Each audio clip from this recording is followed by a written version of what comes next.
My message to you is that you need a second brain. A second brain is a personal system for knowledge management. What is knowledge management? It's note-taking.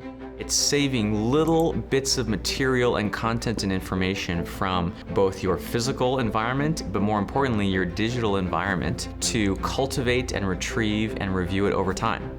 But there's something funny I've always noticed about knowledge work, which is we don't have a culture of systematic improvement. If you do any kind of skilled manual trade, you know the skills that you have to acquire to get better. But when it comes to digital knowledge work, it's so abstract, it's so conceptual. Are you really getting better at managing your calendar? Are you getting better at taking notes? Isn't that how we're spending most of our time, most of our days? And yet for most people, I don't think we're getting better at those things at all. In fact, we're just getting more and more overwhelmed over time. So in a way, we're getting worse and worse over time. Really, what we're looking for is bringing knowledge work down to a process that anyone can understand and therefore improve.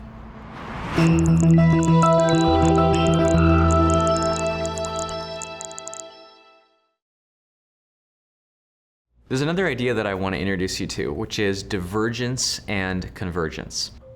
Any creative work can really be boiled down into just two stages. They're kind of like a pendulum. They swing back and forth, back and forth. The first stage is divergence. The reason we use the word divergence is the number of options that you are considering, that you are thinking about, that you're looking at, is diverging from the starting point. Let's say you're starting a project to put on a conference. You're gonna organize and host a conference for your industry.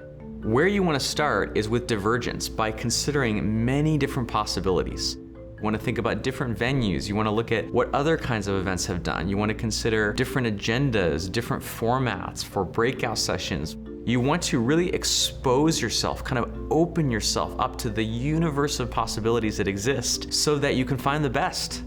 But divergence is really only half of the equation. There's another part, another step that is just as important, which is convergence. If you want this project, or in this case, this event, to actually happen, you have to, at some point or another, start converging. You start eliminating options. You start cutting off certain pathways. The reason this is important is you really want to know in any given moment, in any given day, which mode you're in.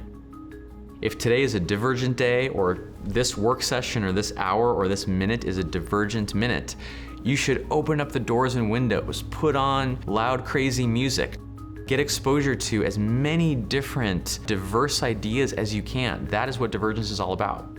But the moment you decide, okay, I've collected enough, close the windows, close the doors, put on your noise-canceling headphones, and just drive toward the final outcome.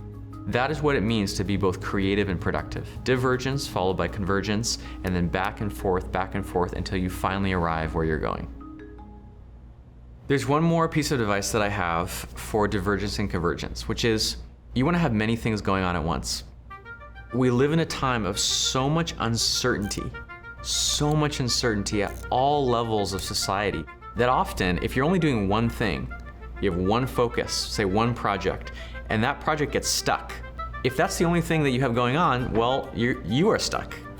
We have to have multiple things going on, whether it's relationships, whether it's business endeavors, whether it's side gigs, because we have no idea what's gonna pan out. Now, how do you have many things going on, many projects, many gigs, and still have some peace of mind?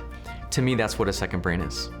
It's almost like I have all my different projects and goals on pause, on save, and I can just pivot from one to the other. And the reason that I can just let one go and move to something else is it's preserved exactly how it is in a concrete medium outside my head. So essentially, a second brain can allow you to push forward on multiple different fronts, have many bets going on all at the same time, and still have the peace of mind that you don't have to keep track of all these different things going on using your fragile memory. Get smarter, faster with videos from the world's biggest thinkers. To learn even more from the world's biggest thinkers, get Big Think Plus for your business.